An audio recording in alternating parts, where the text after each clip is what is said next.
The rogue's claws missed her throat by an inch. Sera didn't scream. Didn't have time. 1 second she was reaching for the whiskey bottle, the next she was pressed against the back wall of the bar, heart slamming against her ribs, watching a stranger tear 3 wolves apart with his bare hands. But that came after. Before the blood, before the violence, before her entire world cracked open like cheap glass, there was just the rain. And the empty bar. And the feeling that something was coming. 2 in the morning at the last call meant silence. The good kind, usually. The kind Sera had learned to love in her 3 years behind this bar, wiping down the same scarred wood, listening to the same neon sign buzz and flicker outside the window. She was tired. Bone-deep tired, the kind that settled into your joints and made everything feel heavy. Elena had offered to stay and help close, but Sera had waved her off an hour ago. Her friend had a mate waiting at home, a warm bed, a life that didn't revolve around serving cheap drinks to wolves who forgot she existed the moment they walked out the door. The last group had stumbled out 20 minutes ago. 3 young wolves from the Crescent Ridge pack, loud and drunk and harmless. One of them had tried to get her number. She'd smiled, declined, wiped up the beer he'd spilled, and locked the door behind him. Now it was just her and the rain. She'd turned off most of the lights, leaving only the dim glow behind the bar. The mop stood propped against the wall, waiting. The till was already counted. 5 more minutes and she'd be done, walking the 6 blocks to her tiny apartment above the laundromat, falling into bed without bothering to shower. That was the plan. The plan went to hell when the door opened. She felt him before she saw him. A pressure in the air, like the moment before a thunderstorm breaks. Her skin prickled. The hair on her arms stood up. Something deep in her chest, something she'd never felt before, stirred and stretched like it was waking from a long sleep. Then he walked in, and Sera forgot how to breathe. Tall. That was the first thing she noticed. Tall and broad-shouldered, filling the doorway like he'd been built to block out the world. His coat was black, expensive-looking, soaked through with rain. Water dripped from his dark hair, ran down the sharp angles of his face. But it was his eyes that stopped her cold. Silver. Not gray, silver, like liquid metal, like moonlight given form. They found hers immediately, cutting through the dim bar with an intensity that made her want to look away. She didn't. "We're closed," she said. Her voice came out steady. "Small miracle. Doors should have been locked." "Sorry about that." He didn't answer. Didn't apologize or turn to leave or do any of the things a normal person would do. He just walked forward, each step deliberate, controlled, until he reached the bar and settled onto the last stool like he owned the place. Maybe he did. Sera didn't know everyone who had money in this town. She didn't know much of anything about the wolves who ran it. "We're closed," she said again, but the words had less conviction this time. "Pour me one more." His voice hit her like a physical thing. Deep and rough, with an edge that made her think of gravel roads and dark woods and things that happened in the shadows. She should tell him to leave. Should reach for the phone behind the register and call someone, though who, she had no idea. Instead, she reached for a glass. Her hands were shaking. She noticed it as she grabbed the whiskey bottle, and she hated herself for it.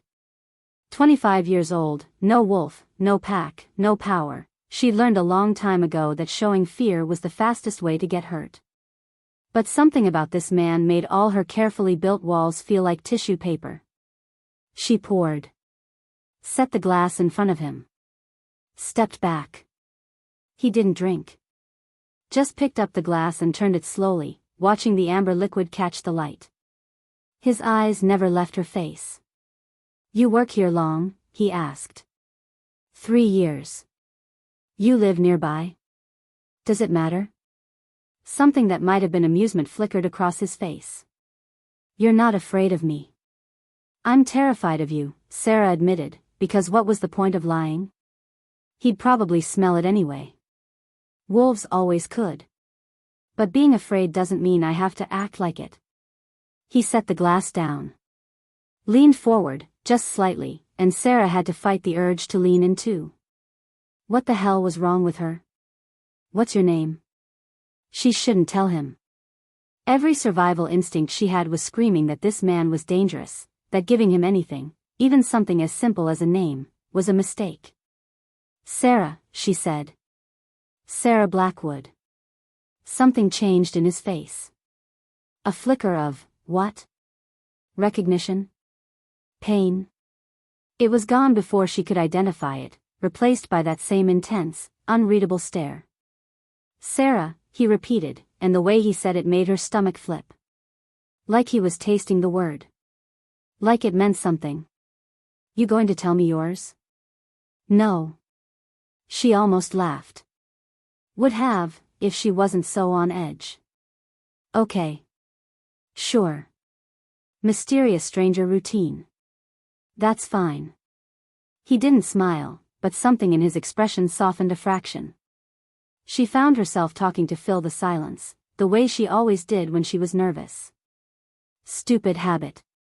She told him about the bar, about the regulars, about how the neon sign had been on the fritz for months and the owner was too cheap to fix it.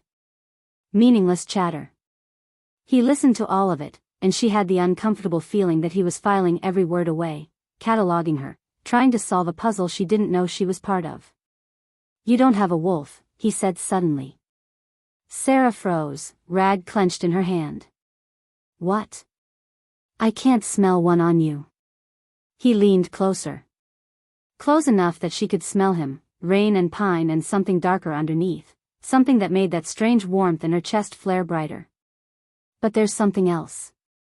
Something. He inhaled deeply, and she watched his pupils dilate, swallowing the silver until his eyes were almost black. What are you? He asked, and he sounded almost reverent. I don't know what you're talking about. I'm nobody. I'm human, or close enough. I don't have a wolf, I never. The door exploded inward. Sera didn't think. She dropped behind the bar, years of instinct kicking in, making herself small. Glass shattered somewhere above her. A snarl ripped through the air, not from the stranger, from someone else. There she is. The voice was rough, wrong, the words half-growled. The Silverblood bitch. Someone's paying good money for your head. Silverblood. The word meant nothing to her. She'd never heard it before. But she felt it land in her chest like a stone dropped in still water, sending ripples through something she didn't understand. She risked a look over the bar. 3 wolves. Rogues, she could tell by the wildness in their eyes, the way they moved like they'd forgotten how to be human. They were spreading out, circling, focused on her with a hunger that made her blood run cold.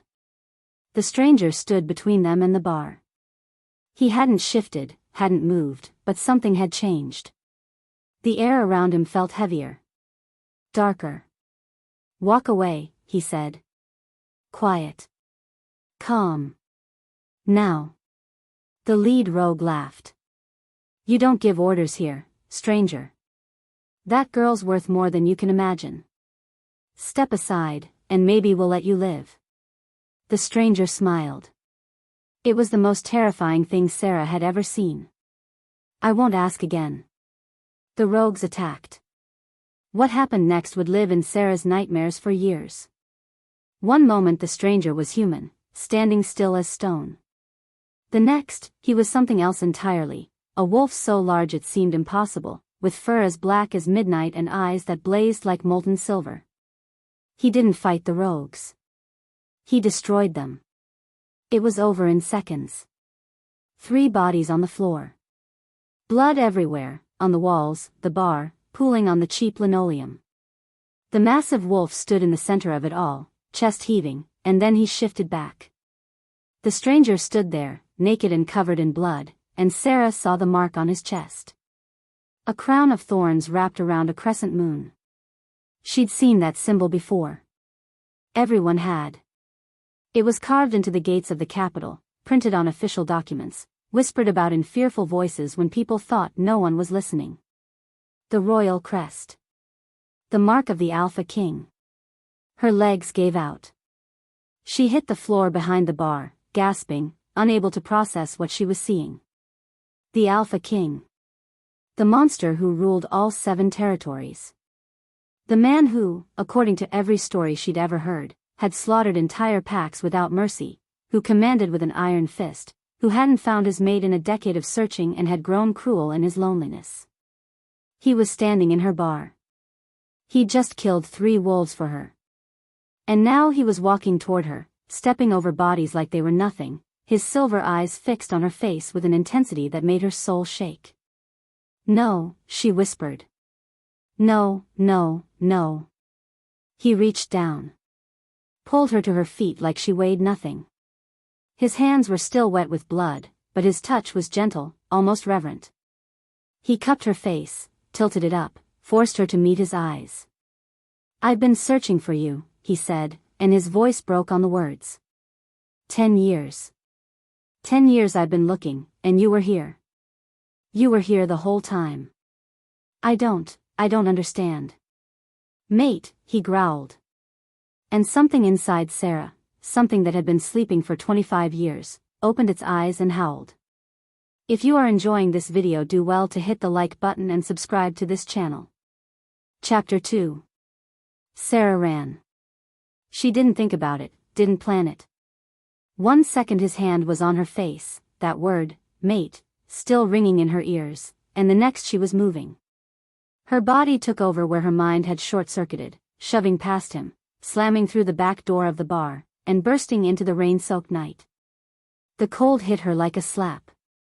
She was soaked in seconds, her thin t-shirt plastered to her skin, her sneakers splashing through puddles as she tore down the alley behind the last call. She knew these streets. Had walked them 1,000 times, memorized every shortcut, every shadow, every place to hide. Left at the dumpsters. Right through the gap in the chain-link fence. Straight shot past the abandoned laundromat, then left again into the narrow passage between the old brick buildings where the streetlights didn't reach. Her lungs burned. Her legs screamed. But she didn't stop. She could feel him behind her. Not close, not chasing, exactly. Following. The way a cat follows a mouse it's already caught, letting it run for the sheer entertainment of watching it try. He was playing with her. The realization made her run faster, even as some rational part of her brain whispered that it was pointless. You can't outrun a wolf. You definitely can't outrun the Alpha King.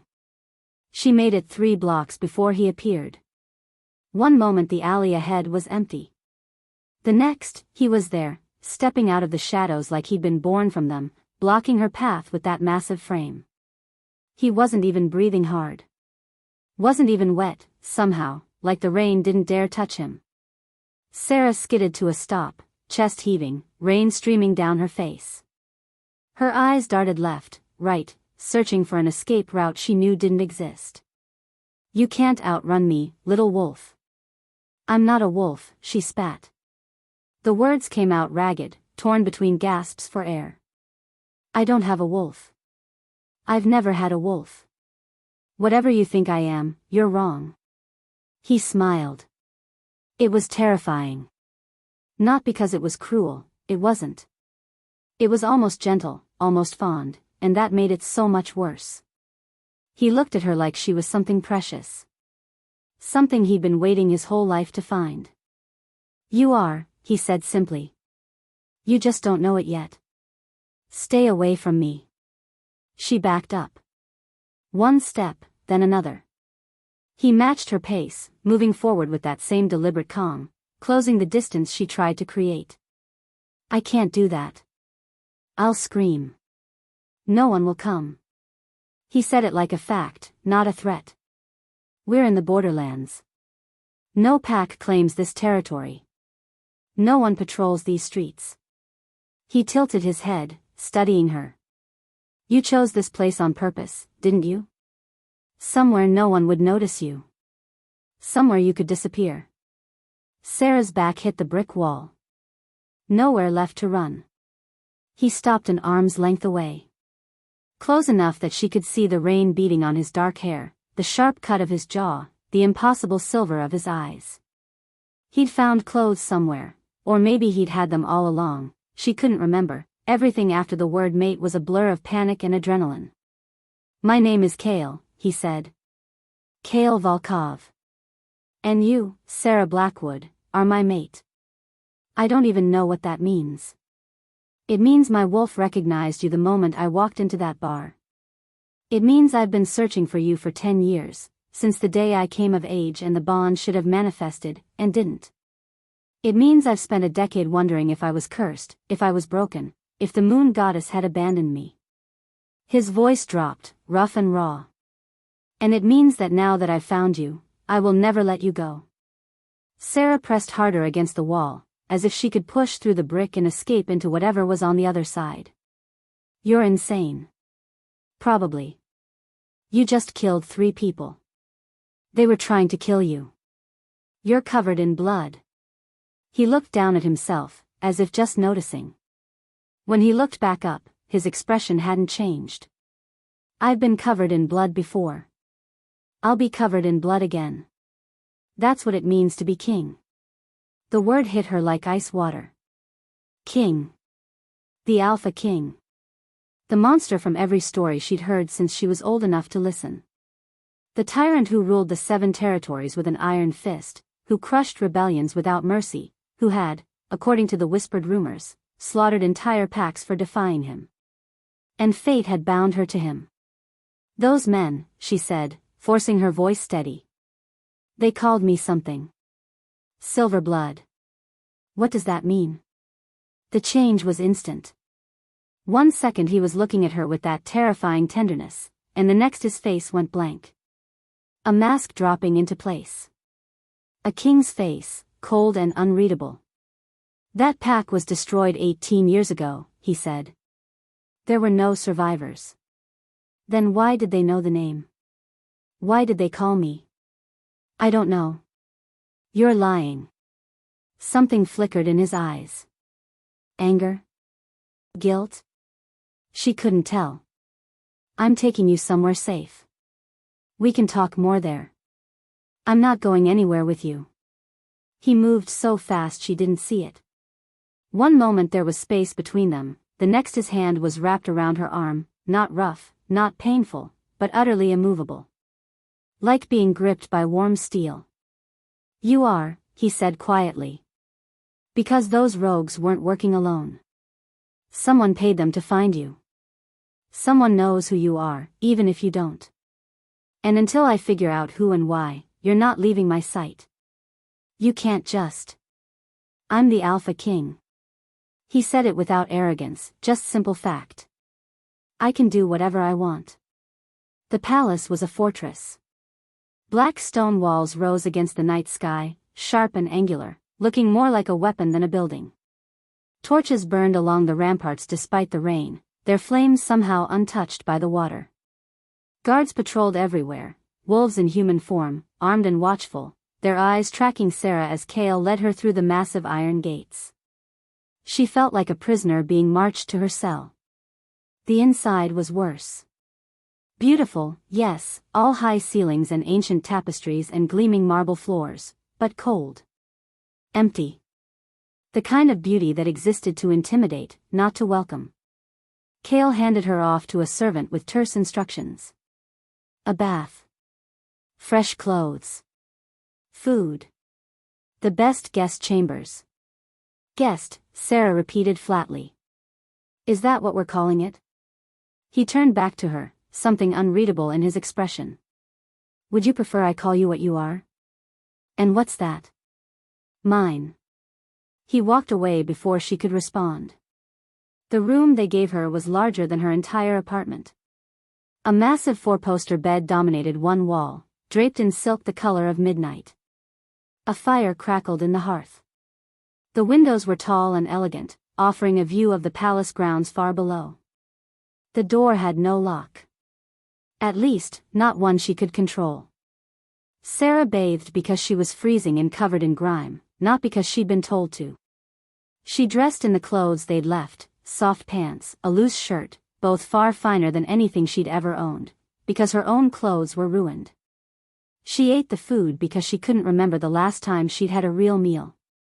And then she sat on the edge of the ridiculous bed and tried to figure out how the hell she was going to get out of here. A knock at the door made her jump. It wasn't Kale. The man who entered was nearly as tall, with sandy hair and a handsome face arranged into a practiced smile. He moved like someone used to power, comfortable in these halls in a way that suggested he belonged here. "The king's mate," he said, and the smile widened but didn't warm. "What an unexpected pleasure. I'm Marcus Thane. Kale's beta." Sera stayed on the bed, keeping distance between them. "I'm not his mate." Marcus's eyes swept over her, assessing, cataloging, lingering in ways that made her skin crawl. "I'm sure you believe that. But the bond doesn't lie. And our king has been quite obsessive about finding you. 10 years of searching. Can you imagine?" He moved closer, and something predatory flickered beneath his pleasant expression. "He's killed for less than what he feels for you already. I wonder what else he'll do." "Is that a threat?" "Just an observation." Marcus stopped a few feet away, head tilted. "You don't smell like a wolf." "How curious. And yet here you are, in the palace, under the king's protection. The Silverblood heir, risen from the grave." Sera's blood went cold. "What did you call me?" But Marcus just smiled that empty smile and backed toward the door. "Rest well, little mystery. I have a feeling things are about to get very interesting." He left. The door closed behind him. Sera didn't move for a long time. She was still sitting there, mind racing, when the window opened. Sera was on her feet in an instant, grabbing the nearest heavy object, a brass candlestick, and raising it like a weapon. But the figure climbing through the window was familiar, and the sight of her nearly made Sera's knees give out. "Elena?" Her friend tumbled into the room, breathing hard, her dark hair plastered to her face. She was soaked and shaking and had clearly climbed several stories of palace wall to get here. "Sera, thank the goddess. I've been looking everywhere. The bar was destroyed, there was blood, I thought. I'm okay." Sera grabbed her, pulled her into a fierce hug. "How did you find me? How did you even get in here?" "Doesn't matter. We don't have time." Elena pulled back, gripping Sera's shoulders, her eyes wild with urgency. "Listen to me. You have to get out of here. Tonight. Right now." "I can't. There are guards everywhere, and Kale. The Alpha King is not what he seems. None of this is what it seems." Elena's voice dropped to a harsh whisper. "There are people looking for you, Sera. People who knew your parents." The world tilted. "My parents? You're not an orphan." Elena's grip tightened. "The woman who raised you, she was hiding you. Protecting you.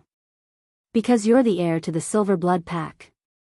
Sera shook her head, the words not making sense, refusing to make sense. "That's impossible. The Silverblood pack was destroyed. Kale told me. Kale Volkov is the man who destroyed them." Elena's voice cracked. "He led the massacre himself, Sera. 18 years ago, he slaughtered your entire pack. Your parents. Everyone. And somehow, you survived." "No. No, that couldn't be true. It couldn't." Alarms shattered the silence. They came from everywhere at once, screaming through the palace, echoing off stone walls. Sera heard shouting, footsteps, chaos erupting throughout the building. Elena's face went pale. "I have to go." "Elena, wait." But her friend was already at the window, already climbing back out into the rain. "Find the truth, Sera. Don't trust anyone here. I'll find you again, I promise." She disappeared into the darkness. Seconds later, the door burst open. Kale stood in the doorway, chest heaving, silver eyes blazing with fury. There was blood on his hands again. Fresh blood, bright red against his skin. "Someone got into the palace," he growled, stalking toward her. "Someone tried to kill you." They made it past the guards, into the residential wing. He grabbed her face the way he had in the alley, tilting it up, searching her eyes like he could read answers in them. Who did you talk to? Who knows you're here? Sera stared at him. At this man who looked at her like she was precious. At this king who had apparently murdered her entire family. She said nothing. His jaw tightened. Sera. Tell me. I don't know anything. Her voice came out hollow. Empty. I don't know who I am. I don't know who wants me dead. And I definitely don't know who to trust. Something passed through his expression, frustration, guilt, something that might have been pain. You can trust me. The lie hung in the air between them. Sera looked at the blood on his hands and thought of her parents, faceless, nameless, dead for 18 years. Killed by the man standing in front of her. The man fate had chosen as her mate. She was trapped. Between a king who might have destroyed her family and enemies she couldn't even name. In a palace full of secrets and wolves who smiled with their mouths but not their eyes. With no pack, no power, no one she could rely on. And somewhere deep inside her, in that place that had stirred when Kale first walked into the bar, something was beginning to wake up. Something that felt a lot like rage. If you are enjoying this video, do well to hit the like button and subscribe to this channel. Chapter 3. Sera didn't sleep. She sat in the dark for hours, watching the door, waiting for someone to come and drag her to a cell, or worse. The alarms had stopped eventually, the chaos fading into an eerie silence that felt more threatening than the noise. No one came to explain. No one came at all.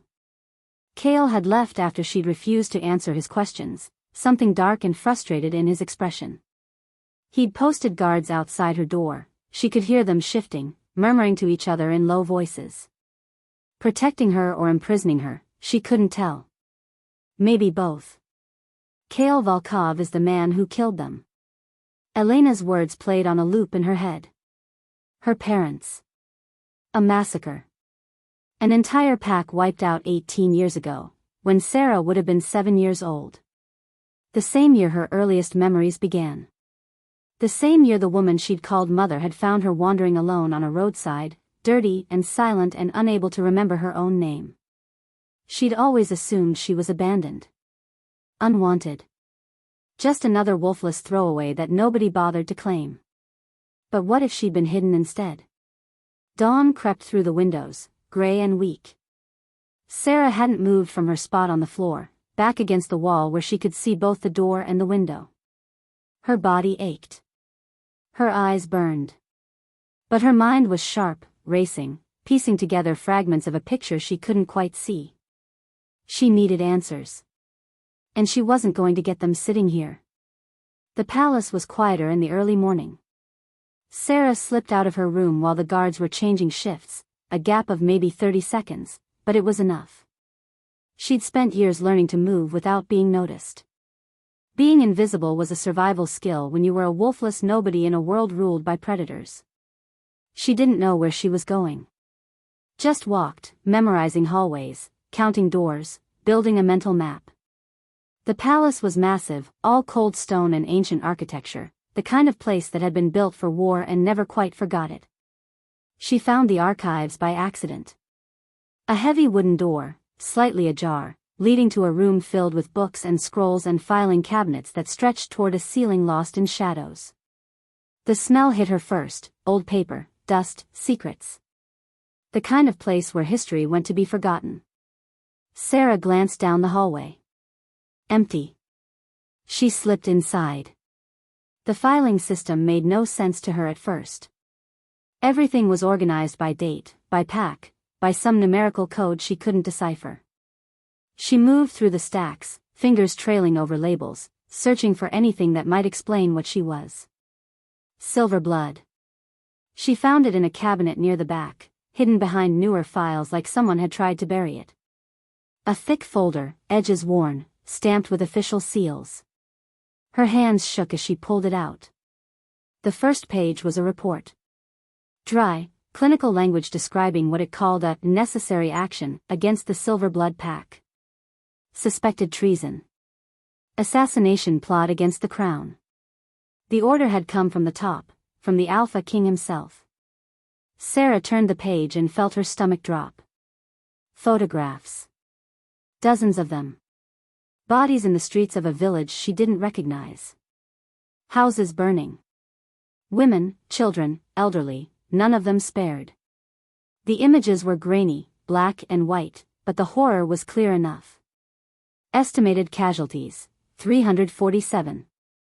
Survivors, none confirmed. None confirmed. But someone had survived. Someone had smuggled a 7-year-old girl out before the killing started. Someone had known what was coming. Sera kept reading. Eyewitness accounts from the soldiers who'd carried out the attack. Most of them were brief, impersonal. But one name kept appearing in the margins, scrawled in different handwriting like multiple people wanted to make sure it was noted. Intelligence provided by M. Thane. Marcus. The beta with the empty smile and the eyes that made her skin crawl. He'd been the one to tell Kale about the supposed assassination plot. He'd been the source of the intelligence that led to the massacre. She dug deeper into the cabinet and found another file, thinner than the first. This one was stamped classified in red letters that had faded to rust. Inside was a single page, a report dated 3 days after the massacre. Subject, Silverblood heir. Status, unknown. Note, infant female removed from pack territory approximately 6 hours before engagement. Current location unconfirmed. Recommend continued surveillance of border territories. Empty. Empty Marcus Thane. He'd known. He'd known there was a survivor. He'd known a baby had been smuggled out. And he'd been watching for her ever since. Sera closed the file. Her hands weren't shaking anymore. They were steady, cold, like the rest of her had gone numb. Interesting reading? She spun around. Kale stood in the doorway, arms crossed, expression unreadable. He was dressed more casually than the night before, dark pants, a simple shirt that did nothing to hide the breadth of his shoulders. The royal crest was visible at his collar, embroidered in silver thread. Sera didn't try to hide what she'd found. There was no point. She held up the massacre report, let him see the photographs scattered on the table behind her. You did this. It wasn't a question. Kale walked into the room. His footsteps echoed in the silence, each one measured, deliberate. He stopped a few feet away and looked at the photographs without flinching. Yes. Women and children. Elders. People who couldn't fight back. Yes.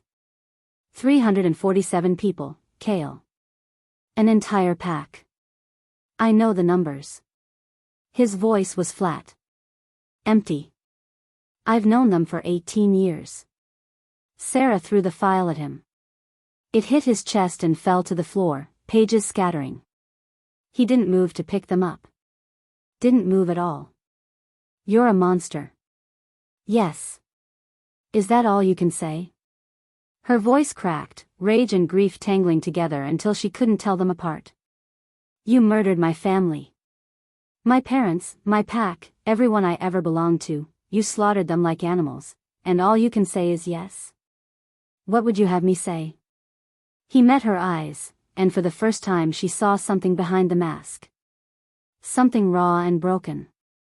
That I was young and stupid and so desperate to protect my kingdom that I didn't question the intelligence I was given?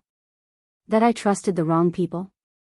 That by the time I realized what I'd done, it was too late to take any of it back? You could say you're sorry. I'm not. Sera stared at him. Sorry is a word, Kale said quietly. It's meaningless. It doesn't bring back the dead. It doesn't undo 18 years of blood on my hands. I did what I did, Sera. I gave the order. I led the attack. I killed your father myself, in combat, because he was trying to protect his people and I was too blind to see that's all he was ever doing. My father. The word felt strange in her mouth. Foreign. She'd never had a father. Never had anyone. You killed my father. He fought well. Better than most. I remember wondering, afterward, what kind of man he must have been to face me knowing he couldn't win. Cale's jaw tightened. I remember hoping he had no children who would grow up hating me for what I'd done. The irony was so bitter Sera could taste it. And my mother? Something shifted in Cale's expression. A crack in the mask she hadn't seen before. I don't know. What do you mean you don't know? I found her hiding.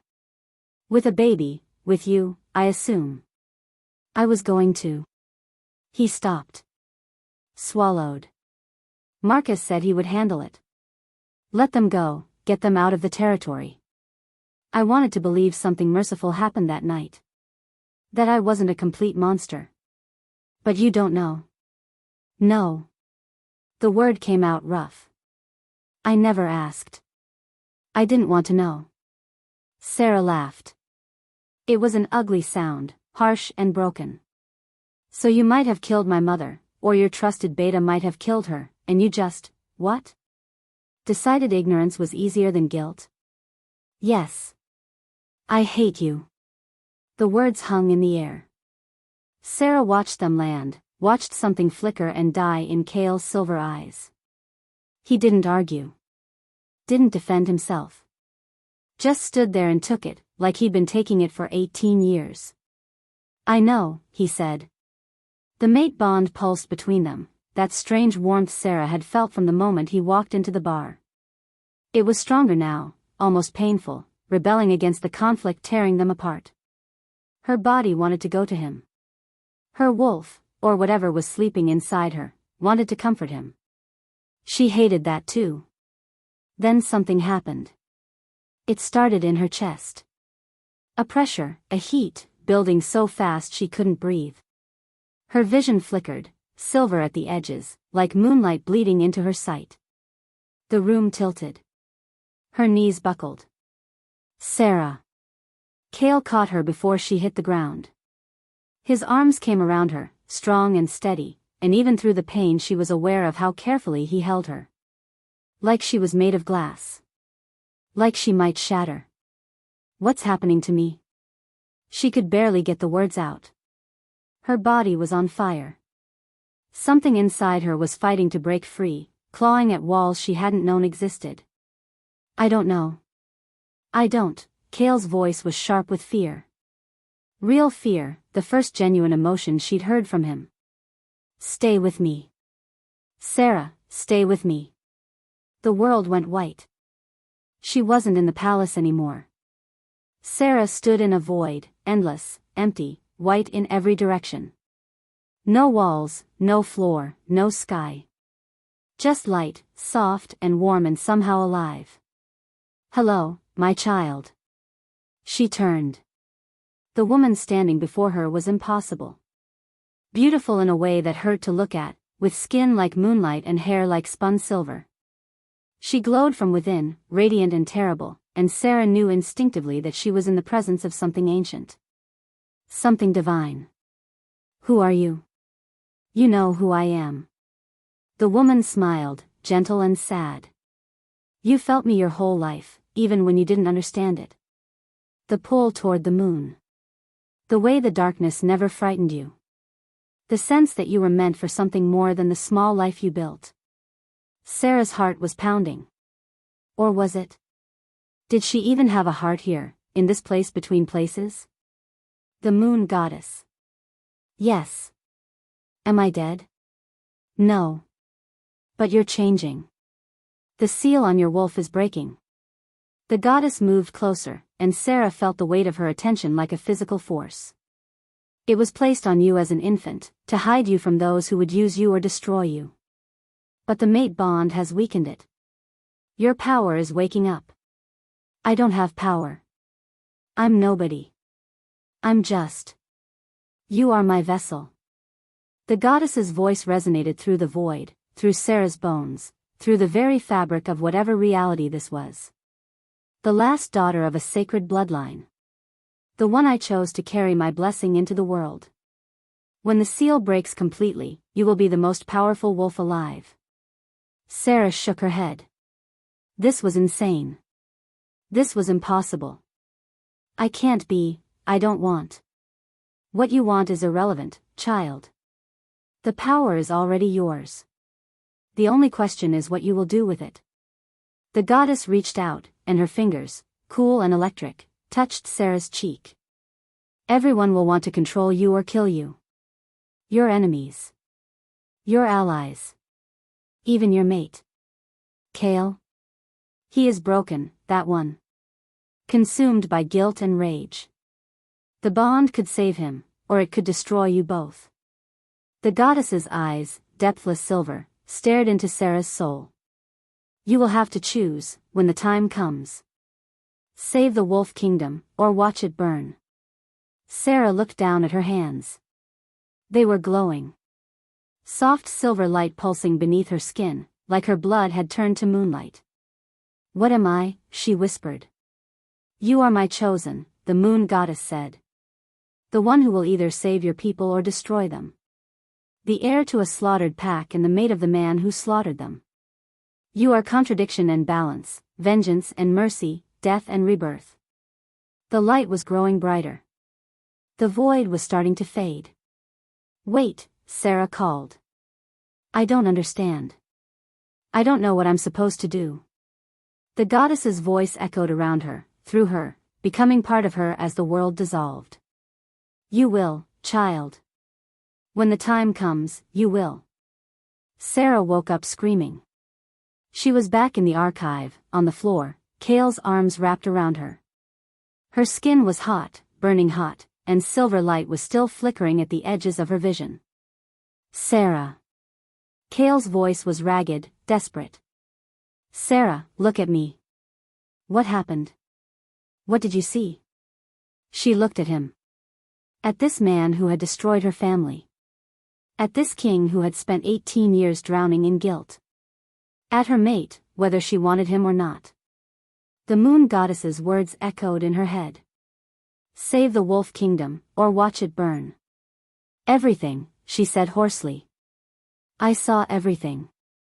And for the first time, she understood exactly how much trouble she was in. If you are enjoying this video, do well to hit the like button and subscribe to this channel. Chapter 4.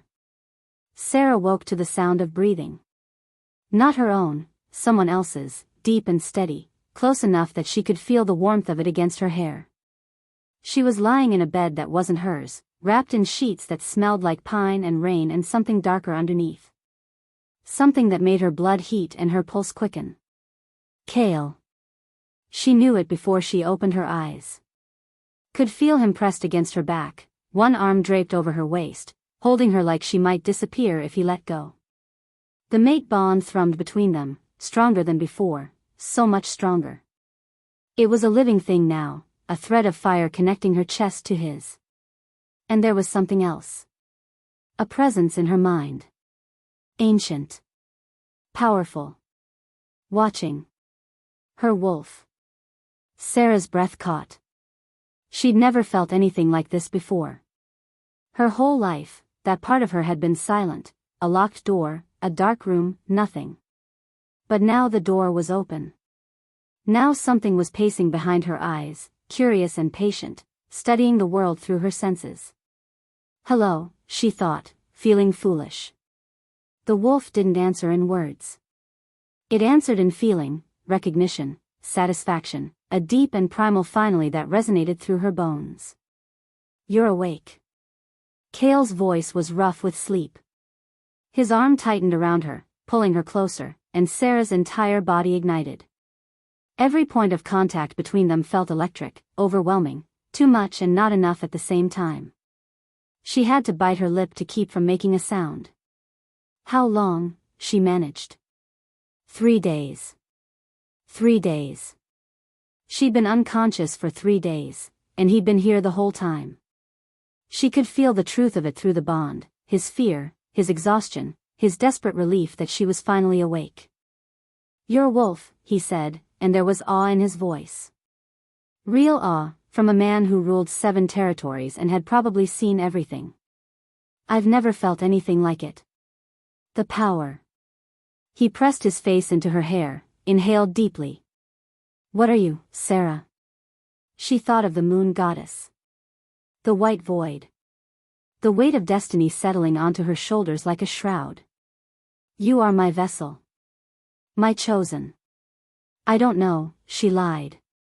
Kale was quiet for a moment. She could feel him wanting to push, wanting answers. But he didn't. Just held her tighter, his thumb tracing absent patterns on her hip. I thought I'd lost you, he said quietly. Before I ever really had you. Sera closed her eyes. The mate bond was singing in her veins, begging her to turn around, to touch him, to give in to whatever this was between them. Her wolf rumbled in agreement, already claiming him, already certain. But she remembered the photographs. The bodies. The report signed with his name. I killed your father myself. She couldn't forget.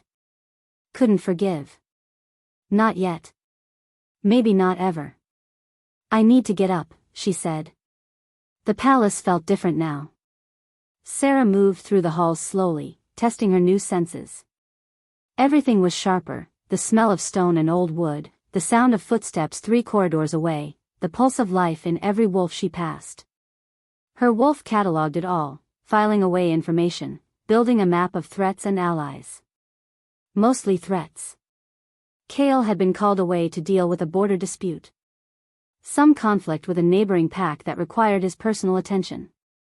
He'd been reluctant to leave her, she'd seen it in his eyes, felt it through the bond, but duty had won. It always did, with kings. She was alone in the small sitting room attached to her chambers when Marcus found her.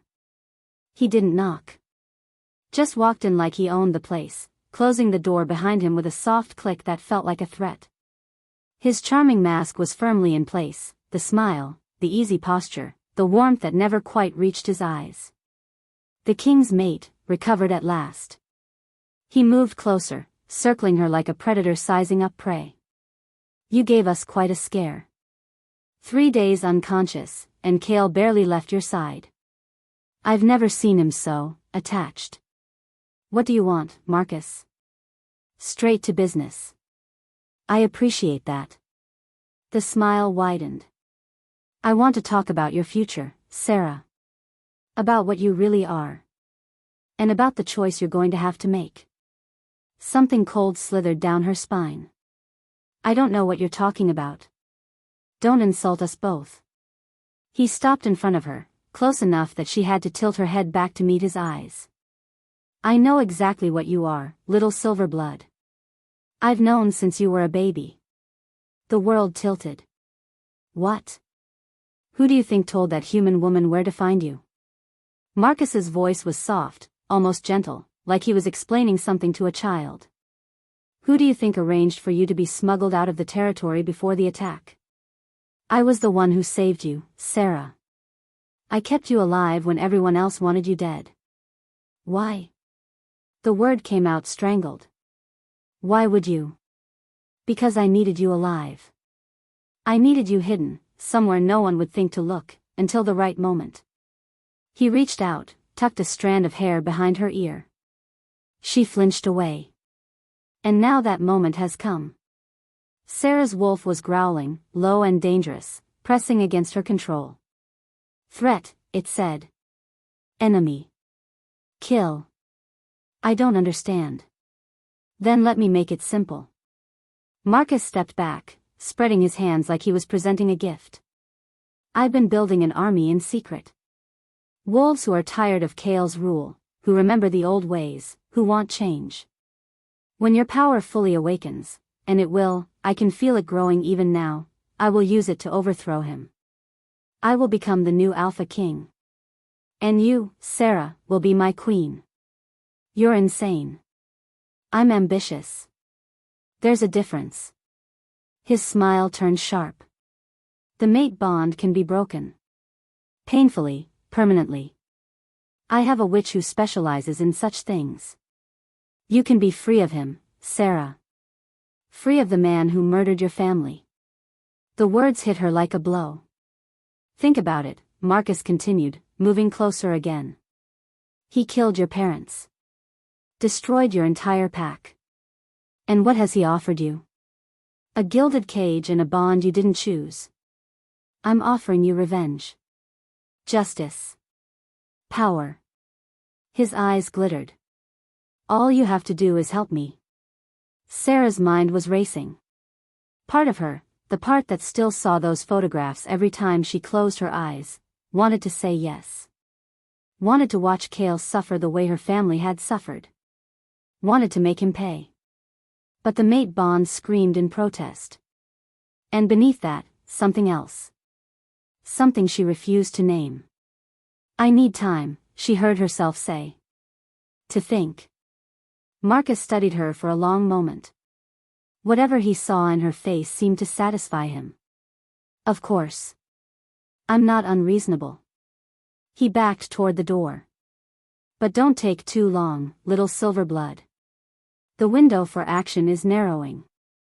And you don't want to be on the wrong side when it closes. He left. Sera sank into the nearest chair and tried to remember how to breathe. Cale came to her that night. She heard him before she saw him, heavy footsteps in the corridor, the guards murmuring greetings that he didn't return. When he opened the door, she saw the exhaustion carved into his face. The border conflict had not gone well. He didn't speak. Just crossed the room, pulled her out of the chair, and wrapped his arms around her like she was the only thing holding him together. Bad day? She asked. Every day is a bad day. His voice was muffled against her hair. But they're less bad when I come back to you. The mate bond flared, warm and insistent. Sera told herself to pull away. Told herself to remember who he was, what he'd done. But her wolf was rumbling contentedly, and her body was melting into his, and she was so tired of fighting. Just for tonight, she told herself. Just this once. They ended up on her bed somehow. Not doing anything, just lying together in the darkness, his body curved around hers, his hand tracing slow patterns on her arm. The silence was comfortable. Dangerous. I never wanted to be this, Cale said quietly. Sera didn't move. Didn't speak. Just listened. A killer. A monster. The tyrant everyone fears. His voice was rough, broken in places. My father trained me from the moment I could walk. Taught me that mercy was weakness. That a king who hesitated was a king who died. I became what he made me, Sera. I didn't know how to be anything else. And the Silverblood massacre? His arm tightened around her. I was 22. Young and stupid and so desperate to prove I could protect my kingdom. When Marcus brought me the intelligence, the assassination plot, I didn't question it. I just acted. You killed children. Yes. The word was barely a whisper. I gave the order. I watched it happen. And by the time I realized there was no plot, no threat, that I destroyed an entire pack for nothing, it was too late. Sera felt wetness on her shoulder. Tears. The Alpha King was crying. It haunts me, he said. Every night. I hear them screaming. I see their faces. And I know that no amount of years, no amount of good I try to do, will ever balance the scales. I am damned, Sera. I've been damned since I was 22 years old. Her heart cracked. She hated herself for it. Hated that she could feel sympathy for this man, this monster, this killer of her blood. But the bond was singing between them, and her wolf was whimpering, and somewhere beneath the rage and grief, she could feel his pain like it was her own. I can't forgive you, she said. I know. I don't know if I'll ever be able to. I know that too. He pressed a kiss to her hair, soft and desperate. But I will spend the rest of my life trying to earn it anyway.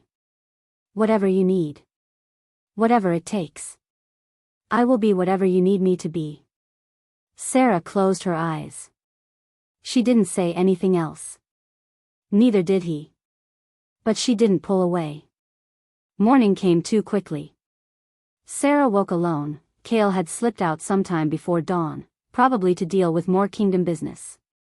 She was still lying in bed, staring at the ceiling, trying to sort through the tangled mess of her emotions, when she heard a tap at the window. A bird. Small, brown, ordinary-looking. But tied to its leg was a scroll of paper. Elena.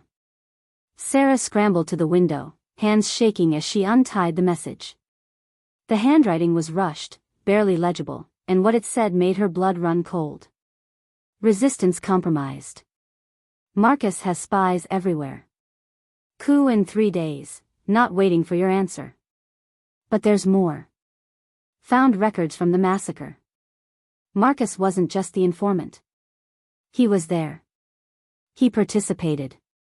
And Sera, he killed your mother. He's the one who slit her throat. There's proof. I have it. I'm coming to. The message ended mid-sentence. The door opened behind her. Good morning, little Silverblood. Sera spun around. Marcus stood in the doorway, smiling that empty smile. But there was something different about him now. The mask wasn't just slipping, it was gone entirely. What looked back at her was cold, calculating, and utterly without mercy. I see Elena's been talking, he said, walking into the room. Pity. I liked her. What did you do? What I had to. He snapped his fingers. 2 guards appeared, dragging a body between them. A woman, small and dark-haired, covered in blood. Her face was swollen, barely recognizable, but Sera knew her anyway. Elena. The name tore out of her throat. She's not dead. Not yet. Marcus studied his fingernails casually. But that can change very quickly, depending on your next words. The guards dropped Elena on the floor. She didn't move, didn't make a sound. Just lay there, broken and bleeding, chest barely rising with each shallow breath. Sera's wolf was howling. Her power was surging, pressing against her skin, begging to be released. She could feel it, the moon goddess's gift, ancient and terrible, coiling in her chest like a serpent waiting to strike. But Marcus was watching her with knowing eyes. Like he'd planned for this. Like he knew exactly what she was capable of and had already prepared countermeasures. Now, Sera. He stepped closer, over Elena's body, his smile widening. Let's discuss your cooperation. The coup happens in 3 days, with or without you. But if you want your little friend to survive the next 3 minutes, you're going to listen very carefully to what I'm about to say. Sera looked at Elena. At the blood pooling beneath her. At the faint flutter of pulse in her throat. Then she looked at Marcus. At the monster who had destroyed her pack, murdered her mother, and manipulated everyone around him for 18 years. Her wolf snarled. And deep inside her, something ancient began to wake up. If you are enjoying this video, do well to hit the like button and subscribe to this channel. Chapter 5. The dungeon smelled like blood and old magic. Sera woke in darkness, her wrists raw from chains, her body aching in places she didn't know could hurt. The stone floor beneath her was cold and damp, and somewhere in the distance, water dripped with a rhythm that felt like mockery. She tried to move. The chains rattled, held fast. Iron, she could feel it sapping something from her, some strength she hadn't known she possessed until it started draining away. Kale. She reached for the bond without thinking, desperate for that thread of fire that connected them. But where there should have been warmth, there was only static. A wall of crackling darkness blocking her out, muffling the connection like a hand pressed over a scream. He couldn't feel her. Couldn't find her. She was alone. Elena. Her voice came out as a rasp. She'd screamed herself hoarse at some point, she couldn't remember when. Elena, can you hear me? A groan from somewhere to her left. Close, but not close enough. Sera? I'm here. Are you? Been better. Elena's laugh turned into a wet cough. Marcus really doesn't like people who talk too much. Turns out I talk too much. I'm going to get us out of here. Sure you are. Another cough. Just, give me a minute. Need to find where he put my spleen. Footsteps echoed in the corridor. Sera tensed, her wolf rising despite the iron chains, despite the dark magic pressing against her mind. The cell door swung open, and Marcus walked in, flanked by 2 guards and followed by something that made Sera's blood turn to ice. The witch was ancient. That was the only word for her. Skin like cracked leather stretched over bones that seemed too sharp, too angular to be human. Her eyes were filmed with white, but they found Sera anyway, seeing something beyond the physical. She moved with a shuffle that somehow covered ground faster than it should, and she reeked of blood magic, copper and rot and something darker underneath. The vessel, the witch said, and her voice was like dead leaves scraping stone. Yes. I can feel her. The goddess's mark is strong. Can you break it? Marcus asked. The bond? The witch smiled. She had too many teeth. I can break anything, Alpha. For the right price. Do it. The witch shuffled forward, and Sera tried to scramble back, chains pulling taut. Don't touch me. Don't you dare. Cold fingers closed around her throat. The witch's eyes, milky and horrible, stared into hers. This will hurt, child. It will hurt more than anything you've ever felt. But when it's done, you'll be free. Free of him. Free of the bond. Free to become what you were always meant to be. I don't want. The magic hit her like a wave of broken glass. Sera screamed. Cale felt at the moment the bond fractured. He was in his study, poring over reports he couldn't focus on, when pain exploded in his chest. Not physical pain, something deeper. Something fundamental. Like a part of his soul was being ripped away, thread by bloody thread. Sera. He was moving before he made the conscious decision, tearing through the palace halls, following the ghost of a connection that flickered in and out like a dying flame. Guards scattered from his path. Servants pressed themselves against walls, eyes wide with terror. The Alpha King had lost control. His wolf was surging, clawing at his skin, demanding to be released. Cale held it back by sheer will, but it was getting harder. Without the bond, without his mate, there was nothing to anchor him. Nothing to keep the beast from consuming what was left of the man. He found Marcus's quarters empty. Searched them anyway, tearing through drawers and cabinets with hands that kept trying to shift into claws. And then he found it. A hidden compartment behind the bookshelf. Inside, documents. Dozens of them. Reports, letters, financial records stretching back nearly 2 decades. The truth. Cale read, and something inside him died. The Silverblood intelligence had been fabricated. Every piece of it. Marcus had invented an assassination plot, had forged documents, had manipulated witnesses. He'd wanted the Silverblood territory, wanted their resources, their strategic position. And he'd used Cale to get it. 347 people, dead for nothing. For greed. For ambition. And Cale had given the order. He'd trusted Marcus. His beta. His best friend since childhood. The man who'd stood beside him through every battle, every crisis, every dark night of the soul. He'd trusted him completely, and Marcus had used that trust to turn him into a monster. The wolf broke through. Cale shifted, his human form dissolving into something larger, darker, more dangerous. The black wolf that emerged was feral in a way it had never been before, all rage and grief and killing intent. It tore through the palace, following a scent trail that grew stronger as it descended. Down. Into the depths. Into places that shouldn't exist. Behind him, the palace erupted into chaos. The witch's magic was inside her now. Sera couldn't see anymore, her vision had gone white with pain. She couldn't feel her body, couldn't feel anything except the bond being pulled apart strand by strand. It was like having her heart extracted through her chest while she was still awake. Like being unmade at the molecular level. But through the agony, she felt something else. Kale. The magic had cracked the bond, not broken it. And through that crack, she could feel him, his rage, his desperation, his absolute terror at losing her. He was coming. Tearing through everything in his path to reach her. Losing himself to the wolf in the process. He loves me.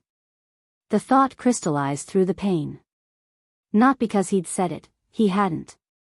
But she could feel it now, pouring through the broken bond.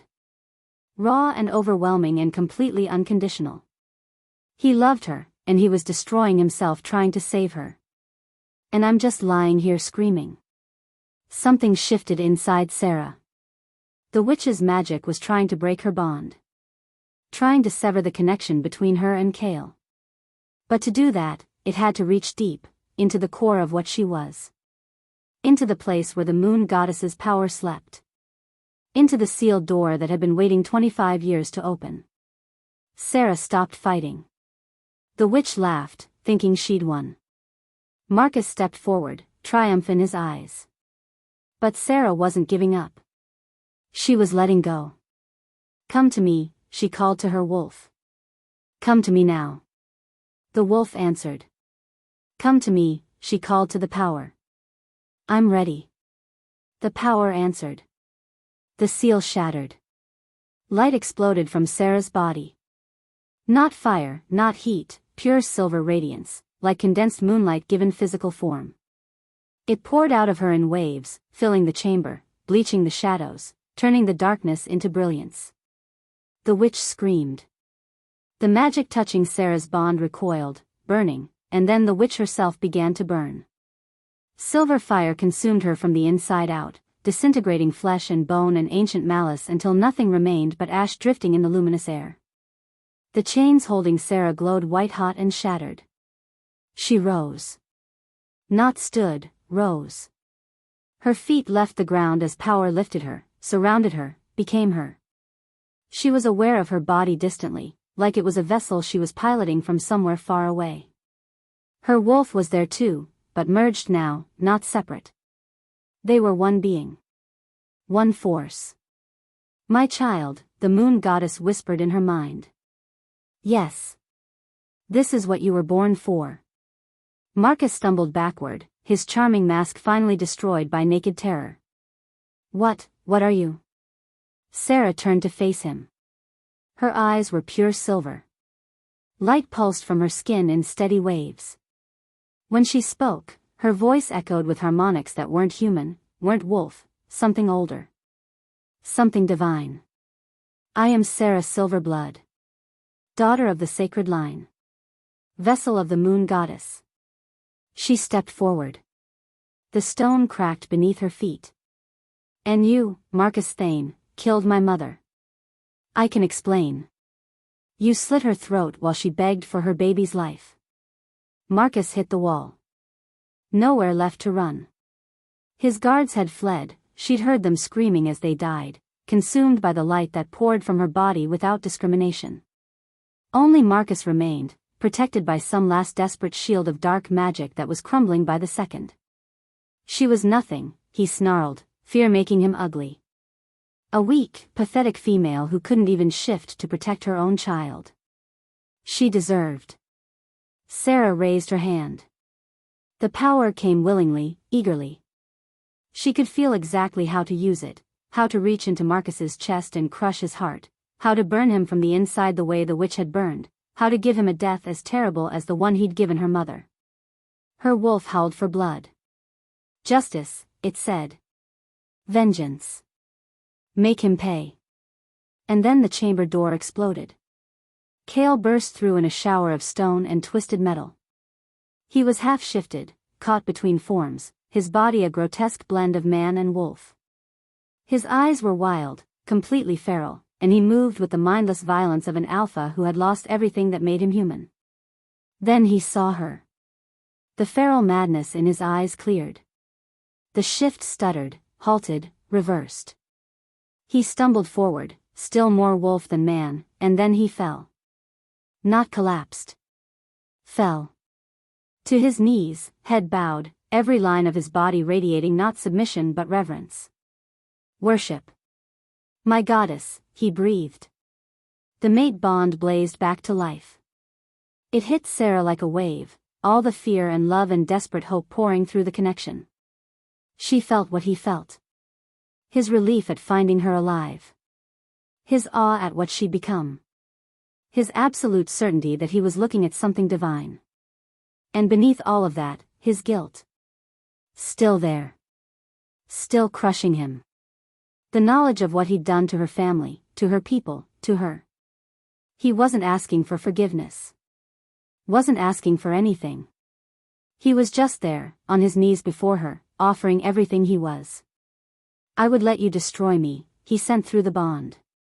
If that's what you need. If that's what justice demands. I won't fight it. Marcus laughed. The sound was unhinged, desperate, a man with nothing left to lose. He pushed off the wall, spreading his arms wide. Oh, this is perfect. Look at him, Sera.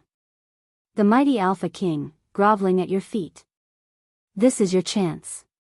His voice turned silky, persuasive. Kill him. He's the one who ordered your parents' deaths. He led the massacre. I just followed orders, I was just a soldier doing what his king commanded. He's the real monster. Sera didn't move. Didn't speak. You have the power, Marcus pressed.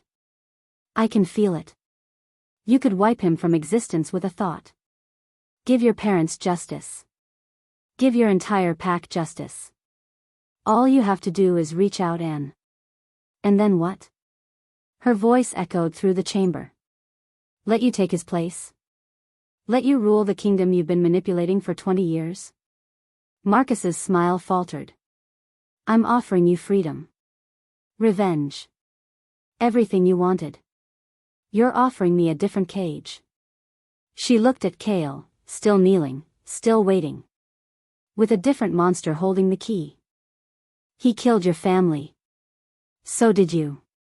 The power pulsed around her, responding to her emotions. She could feel Elena in a cell nearby, hurt but alive, saved by the same light that had destroyed the witch. She could feel the palace above, the chaos, the wolves running and fighting and dying because of Marcus's coup. She could feel the whole kingdom, all 7 territories, millions of lives hanging in the balance. And she could feel Kale. Broken and guilty and completely at her mercy. Ready to die if that's what she decided. Ready to live if she commanded it. Loving her either way. Whatever you do next, the moon goddess whispered, will determine the fate of everything. Sera looked at Marcus. At the man who had destroyed her pack, murdered her mother, manipulated her mate into becoming a monster. She looked at Kale. At this broken king who had carried 18 years of guilt like a millstone, who had done terrible things and known they were terrible, who was offering his life as penance. Her wolf was still howling for blood. But Sera had never just been a wolf. She raised her hand, and the power gathered around her like a storm about to break. And she made her choice. If you are enjoying this video, do well to hit the like button and subscribe to this channel. Chapter 6. The chamber existed outside of time. That's how it felt to Sera, suspended in a moment that could stretch forever or snap in an instant. Her power hummed through the air, making the stone walls glow with soft silver light. Dust motes drifted through the radiance like tiny stars, frozen in their paths. Kale was still on his knees. He hadn't moved since he'd fallen, hadn't looked up, hadn't tried to defend himself or plead for mercy. Just waited, head bowed, for whatever she decided. Marcus pressed against the far wall, that desperate smile still fixed on his face even as sweat dripped down his temples. His shield of dark magic had crumbled completely. One gesture from Sera and he would cease to exist. And Elena. Sera could feel her friend now, a faint pulse of life in a cell 20 feet away. Hurt badly, but alive. Unconscious but stable. 3 lives in her hands. 2 deserved death. Maybe all 3, depending on how she measured guilt. Choose, the power whispered. Choose, and we will execute. Tell me the truth, Sera said. Her voice echoed strangely, layered with harmonics that didn't belong to her. The goddess was still there, watching through her eyes, waiting to see what her vessel would do with this moment. Kale finally looked up. His eyes were red-rimmed, haunted. What truth? All of it. Everything that happened that night. No excuses, no softening, no trying to protect yourself. She stepped closer, her bare feet silent on the cracked stone. I want to know exactly what you did. For a long moment, he didn't speak. Then his shoulders dropped, the last of his defenses crumbling. I was 22, he began. I'd been king for 3 years. My father's death had been sudden, poison, we never found out who. The territories were unstable. There were rumors of rebellion everywhere. I was paranoid, convinced that every shadow held an assassin. He paused, swallowed hard. Marcus came to me with intelligence. Documents, witness statements, financial records. All of it pointing to the Silverblood pack planning my assassination. They had motive. My father had killed their previous alpha in a territory dispute. They had means. Their bloodline carried gifts that made them dangerous. And according to Marcus, they had already sent agents into my household. So you attacked. I didn't just attack. His voice cracked. I led the assault myself. I wanted to prove I wasn't weak, wasn't afraid. I wanted to send a message to anyone else considering rebellion. He laughed bitterly. I was so young. So stupid. So desperate to be the kind of king my father had been. Sera felt the mate bond pulse between them, his shame, his grief, his absolute self-loathing pouring through. It would have been easier if he was trying to justify himself. Instead, he was just confessing. Laying himself bare. Your father, she said. Tell me about him. He killed your father in single combat. Challenged him directly, wolf to wolf. Your father fought well, better than anyone expected. But my father was bigger, stronger. More ruthless. Kale's hands clenched against his thighs. He died quickly, at least. With honor. That's supposed to mean something. And my mother? The question hung in the air. I found her hiding in a cellar beneath one of the houses. The baby, you, were in her arms. She wasn't fighting. Wasn't even trying to run. Just protecting you. Curled around you like a shield. Sera's throat tightened. I should have killed her. That's what my training demanded. No survivors, no witnesses, no one left to seek revenge. Kale's voice dropped to a whisper. But I couldn't. She looked at me, and she wasn't afraid for herself. Only for you. Only for her baby. So you left her alive. I told myself I would. I told myself that at least this one mercy would balance the scales somehow. That if I let them go, I wouldn't be a complete monster. He finally met her eyes, and what she saw there broke something inside her. Marcus stepped forward. Said he would handle it. Said he would get them to safety, smuggle them out of the territory. I believed him. I wanted to believe him.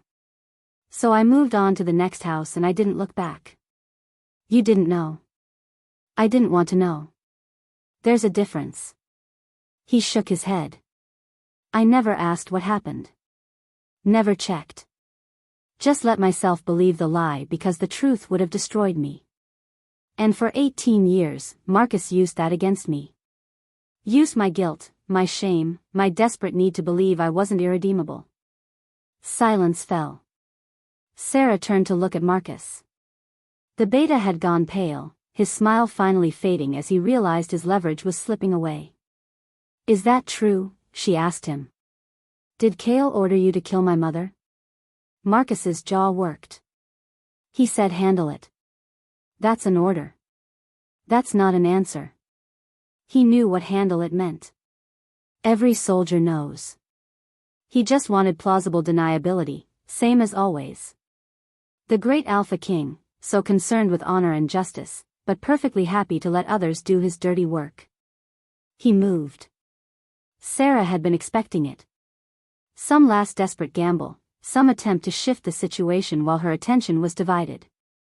Marcus shifted mid-lunge, his wolf bursting from his human form, jaws aimed at her throat. He never reached her. Her hand closed around his neck before his paws touched the ground. Divine power flared, burning through fur and flesh, forcing him back into human form. He dangled in her grip, choking, feet kicking uselessly at the air. "You murdered my mother," Sera said. Her voice was calm. Cold. "You slit her throat while she begged for her baby's life. And then you gave that baby to a human woman to raise, hiding me away until you could use me." Marcus clawed at her wrist, desperate. "I saved you. You kept me as insurance." Her grip tightened. "You lied to your king. You fabricated intelligence that led to the deaths of 347 people. You've been planning treason for nearly 2 decades." He was turning purple now. His struggles weakening. "And you thought," Sera continued, "that you could control me. That I would help you overthrow Kale and become your queen. Your puppet. Your weapon." She pulled him closer, until they were face to face, until she could see every burst blood vessel in his bulging eyes. "You thought wrong. Wait." The word came out as a wheeze. "Wait. Kill me and you'll never, never know." "Never know what?" "The survivors." He gasped for air. "Silverblood survivors. You think you're the only one? There are others. Dozens of them. I've kept them. Used them. Only I know where." Sera's grip loosened slightly. Not enough to let him go. Just enough to let him talk. "Their blood has healing properties. The sacred bloodline." Marcus coughed, sucking in air. "I've been harvesting it for years. Selling it. Building my army. They're locked away, breeding stock for the next generation of. Where? Kill me and they die. My people have orders. If I don't return. Where are they, Marcus?" He smiled through bloody teeth. "Leverage. That's all I have left. So let's negotiate. My life for theirs. You let me go, I tell you where." Sera stopped listening. She reached into his mind instead. The power came easily now, too easily. She could feel the moon goddess guiding her, showing her how to push past the barriers of thought and memory, how to take what she needed. It was brutal, invasive, a violation of everything that made a person themselves. She didn't care. Marcus screamed as she tore through his consciousness. 20 years of secrets, lies, and cruelty laid bare in an instant. She saw the compound where her people were kept, a converted mining facility in the northern mountains, heavily guarded, hidden from every map. She saw the survivors chained in cells, drained of blood on a weekly schedule, forced to breed so their children could be harvested too. She saw Marcus standing over her mother's body, cleaning his knife, smiling. She saw him watching her from a distance over the years, at the bar, on the streets, in her tiny apartment. Keeping track of his investment. Waiting for the right moment. She saw his plans for the coup. The generals he'd bribed. The guards he'd turned. The witch he'd hired to break her bond with Kale and bind her to himself instead. She saw everything. And then she pulled out, and Marcus collapsed to the floor. He wasn't dead. But whatever made him Marcus, his intelligence, his cunning, his cruel ambition, was gone.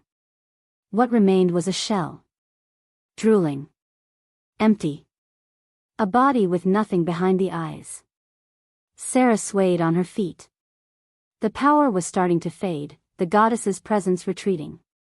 She had minutes, maybe, before the exhaustion took her. "He's yours," she said to Kale.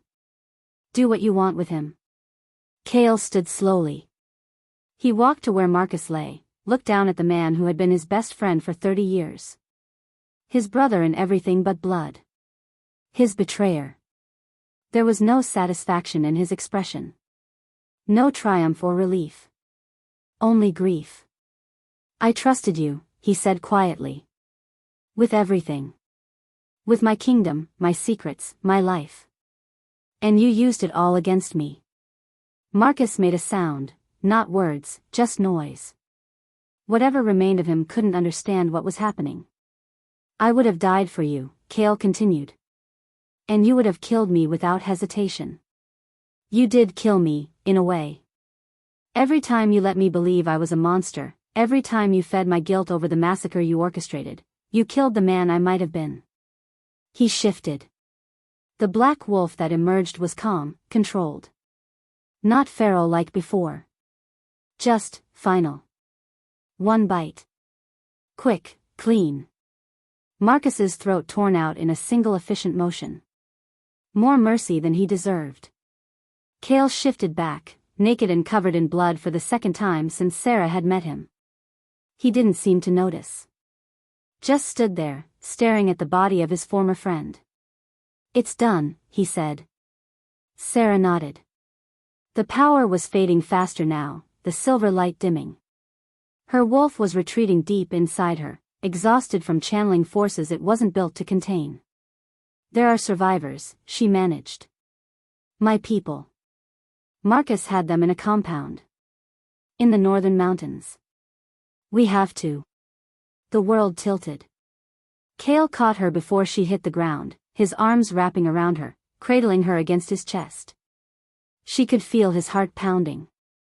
Could feel the mate bonds singing with relief that she was alive, that she was in his arms, that they had both somehow survived. I'll find them, he promised. I'll save every single one. I'll tear apart those mountains stone by stone if I have to. She wanted to respond. Wanted to tell him about the compound, about the guards, about the fail-safes Marcus had put in place. But her body was shutting down, demanding rest, and she couldn't fight it anymore. And I will spend the rest of my life making up for what I did, Cale continued, his voice breaking. I will atone. I will rebuild. I will do whatever you ask, whatever you need, for as long as I live. If you'll let me. If you'll give me the chance to. Darkness took her. Sera woke to sunlight. Real sunlight, not the silver glow of divine power. It streamed through tall windows, warming her face, and for a moment she just lay there, letting herself believe she was back in her apartment above the laundromat, that none of this had been real. Then she opened her eyes and saw the woman standing over her. Silver hair, long and straight, framing a face that was somehow familiar and foreign at the same time. High cheekbones, full lips, skin that glowed with an inner light. And eyes, golden eyes, bright and sharp and knowing. The exact same eyes Sera saw every time she looked in a mirror. You're awake, the woman said. Good. We have much to discuss. Sera tried to sit up. Her body screamed in protest, every muscle aching, every joint stiff. She was in a bed she didn't recognize, in a room she'd never seen, wearing clothes that weren't hers. And Cale was gone. Where? Her voice came out as a croak. Where am I? Where's? The Alpha King is being held in our detention facility. He surrendered willingly, I'm told. Quite dramatically, actually. The woman's expression was unreadable. He walked into our camp covered in blood, carrying you in his arms, and demanded we take him prisoner in exchange for saving your life. Your camp? The Silverblood sanctuary. The real one, not Marcus's horror show in the mountains. We've been hiding for 18 years, waiting for the right moment to reveal ourselves. The woman smiled, but it didn't reach her eyes. My name is Lyanna. I'm your mother's sister. Which makes me your aunt. Sera's head was spinning. I don't understand. I thought everyone died? Nearly. But some of us escaped. Some of us survived. And some of us have been watching you your entire life, waiting for you to awaken. Lyanna sat on the edge of the bed, studying Sera's face like she was memorizing it. You look like her. Your mother. Same eyes, same stubborn jaw. She would have been proud of what you did in that dungeon. You know what happened? We know everything. We have eyes and ears in places Marcus never suspected. Lyanna's expression hardened. We also know that the Alpha King led the massacre that killed your parents. That he gave the order that destroyed our pack. That he has spent 18 years ruling over our ashes while we hid and struggled and survived. Sera's throat tightened. He was manipulated. Marcus provided false intelligence. Yes. We know. Lyanna's voice was cold. But Kale Volkov still gave the order. Still led the attack. Still killed your father with his own hands. Manipulation doesn't erase responsibility. He wants to atone. I'm sure he does. Guilty men often want redemption when they're finally caught. Lyanna stood, moving to the window, her silver hair catching the light. The Silverblood survivors, the real ones, not Marcus's prisoners, have been waiting 18 years for justice. For the Alpha King to answer for what he did. And now he's delivered himself directly into our hands. Sera's blood ran cold. He's my mate. I know.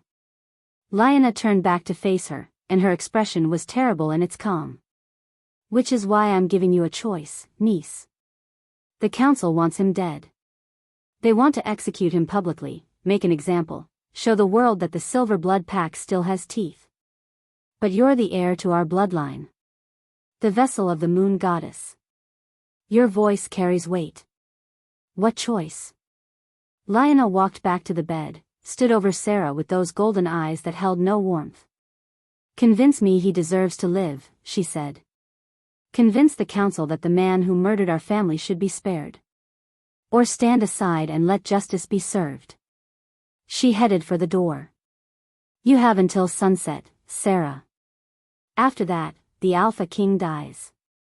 And nothing, not even the power of the goddess, will be able to save him.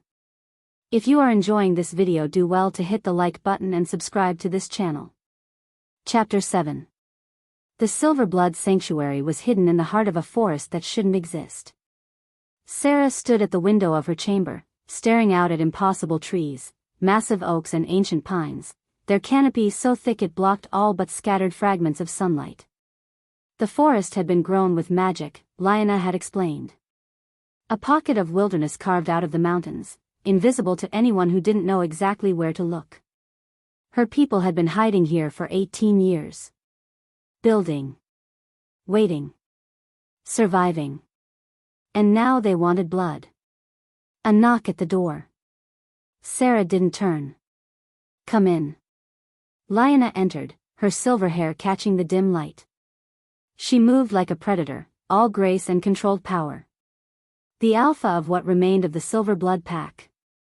You've been standing there for 2 hours, Lyanna said. The council grows impatient. Let them. They want a decision, Sera. About the Alpha King. I know what they want. Sera finally turned to face her aunt. They want me to sanction his execution. To stand there and watch while they tear him apart. To prove my loyalty to a pack I didn't know existed until yesterday. Lyanna's expression didn't change. Is that so unreasonable? He killed your parents. Our Alpha and Luna. He destroyed everything we built. Marcus destroyed it. Kale was the weapon. A weapon that chose to fire. Lyanna stepped closer. I understand the mate bond is complicated. I understand you feel pulled toward him. But you're asking our people to spare the man who led the massacre. To let him live while they still bury their dead every year on the anniversary. Some things cannot be forgiven, niece. I'm not asking for forgiveness. Sera met her aunt's golden eyes. I'm asking for a chance to build something better than revenge. Lyanna studied her for a long moment. Whatever she saw in Sera's face made her sigh. Come, she said. There's something you need to see first. The sanctuary was larger than Sera had imagined. She followed Lyanna through winding paths and hidden clearings, past homes built into the hillsides and training grounds where young wolves practiced combat. Everywhere she went, people stopped to stare. Dozens of them. Maybe 100. All with silver hair and golden eyes, the markers of the sacred bloodline. Men, women, children. Old and young. Survivors. Her family. They looked at her with hope. With reverence. With the kind of desperate expectation that made her chest ache. The lost princess, finally returned. The vessel of the moon goddess. The one who would lead them out of hiding and back into the light. But beneath the hope, she saw something else. 18 years of grief and rage, carefully banked but never extinguished. They wanted justice. They wanted the Alpha King's blood. And they expected her to give it to them. "We've been watching you since you were a child," Lioness said as they walked. "Your adoptive mother, the human woman who raised you, she was one of our contacts. Someone we trusted to keep you hidden. She never told me. She was ordered not to. We couldn't risk Marcus finding out we knew where you were." Lioness paused at a clearing where a group of children were playing. "We knew you were special, Sera. The moon goddess's mark was on you from birth. We were just waiting for you to awaken. And if I hadn't? If my wolf had stayed sealed forever? Then we would have kept waiting. Kept hiding." Lioness' jaw tightened. "Kept surviving, like we've been doing for 18 years. But now you're here. Now you've awakened. And everything changes." They reached a large building at the center of the sanctuary. Lioness pushed open the doors, and Sera stepped into a hall that had clearly been designed for this moment. Stone walls lined with torches.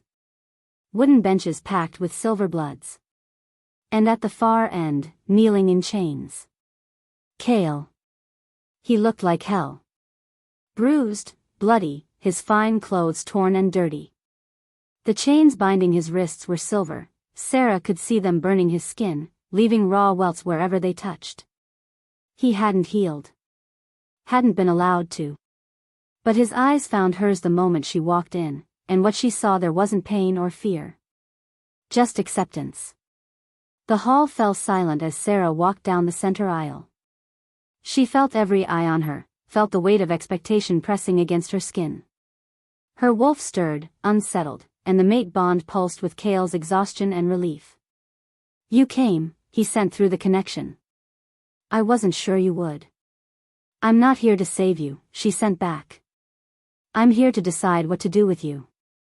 Same thing. Lioness took her place on a raised platform at the front of the hall.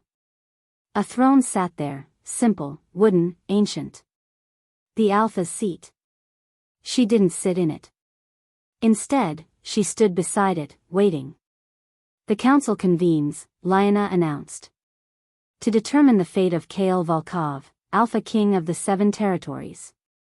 He stands accused of leading the massacre of the Silverblood pack 18 years ago. Of killing our Alpha, our Luna, and 347 of our people." A murmur ran through the crowd. Angry. Hungry. "The accused has surrendered himself willingly," Lioness continued. "He has confessed to his crimes. The council must now decide his punishment." She turned to Kale. "Do you have anything to say in your defense?" Kale raised his head. Looked at the assembled Silverbloods, the survivors of the atrocity he'd committed. And then, slowly, he bowed forward until his forehead touched the stone floor. "I killed your Alpha," he said. His voice was rough but clear, carrying through the silent hall. "I killed your Luna. I destroyed your pack based on lies I was too arrogant to question. I am guilty. Every accusation you make against me is true." He straightened, met Lioness's eyes. "Do what you must. I won't fight it. I won't ask for mercy. Whatever justice you decide, I will accept." Lioness's hand went to the sword at her hip. "Then by the authority of the Silverblood Council, I sentence you to..." "Stop." The word came out of Sera before she decided to speak. It echoed through the hall, resonant with power that wasn't entirely hers. Everyone froze. "He's my mate," Sera said into the silence. "He's a murderer." Lioness's voice was cold. So was Marcus. Sera stepped forward, moving between her aunt and Kale. Marcus Thane, the true architect of our destruction. He fabricated the intelligence. He participated in the massacre. He killed my mother with his own hands.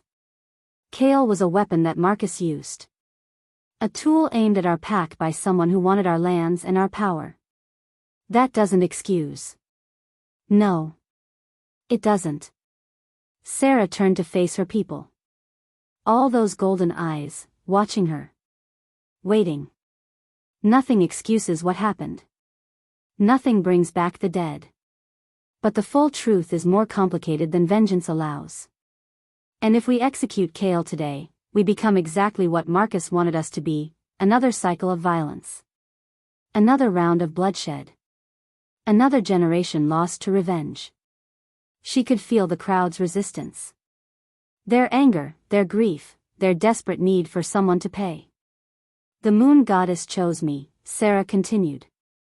She told me I would either save the wolf kingdom or destroy it. This is that moment. This is the choice. She took a breath. I choose to save it. A rumble of dissent ran through the hall. Someone shouted, "Traitor." Lyanna's hand tightened on her sword. I'm not asking you to forgive him, Sera said. I'm not asking you to forget what happened. I'm asking you to trust me. To build something new instead of burning everything down. She turned to Kale, still kneeling, still waiting. You will spend the rest of your life atoning. You will free every Silverblood captive in Marcus's compound. You will restore our pack lands, rebuild our homes, fund our reconstruction. You will answer to me, not as your mate, but as the princess of the people you wronged. Kale looked up at her. Something shifted in his expression, hope, maybe. Or something deeper. And if you ever give me reason to doubt your commitment to redemption. Sera let her eyes flash silver, let a hint of the goddess's power bleed through. I will be the one who ends you. Not the council. Not my aunt. Me. Personally. With my own hands. Is that understood? Yes. Say it properly. Kale bowed his head. As my princess commands. The hall was silent. Sera turned to face Lyanna, and for a long moment, aunt and niece stared at each other. Two alphas, measuring, evaluating. Then Lyanna's hand dropped from her sword. The princess has spoken, she said. The council will deliberate on her terms. In the meantime, the prisoner remains in custody. She looked at Sera. But if he betrays your trust, niece, I will hold you responsible. I expect nothing less. That night, the mate bond burned. Sera paced her chamber, trying to ignore the pull in her chest. Kale was in a cell somewhere beneath the sanctuary, no longer chained with silver but still imprisoned. She could feel his exhaustion through the bond. His relief. His desperate, overwhelming love. She should stay away. Should keep her distance until she figured out what she actually felt. Until the rage and grief had time to settle. Instead, she found herself walking through the sanctuary's winding paths, past drowsy guards and sleeping wolves, down into the tunnels beneath the council hall. His cell was small but clean. A cot, a blanket, a basin of water. Kale sat on the floor, back against the wall, head tilted toward the door like he'd been waiting. You came, he said. I shouldn't have. No. But you did. He rose slowly, moving toward her. The bond? I can't think. Can't sleep. Can't, she pressed her hands against her eyes. I should hate you. After everything you did, I should hate you so much. I know. I don't know if I can ever forgive you.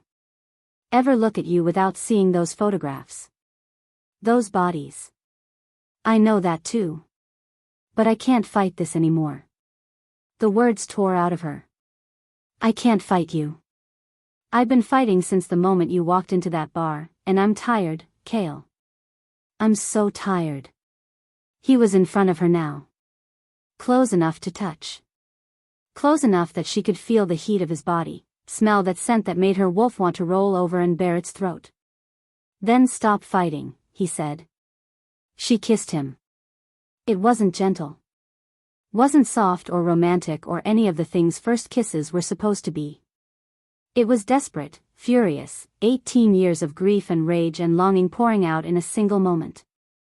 She bit his lip hard enough to draw blood. He groaned and pulled her closer, hands fisting in her hair. The world caught fire. They didn't make it to the cot.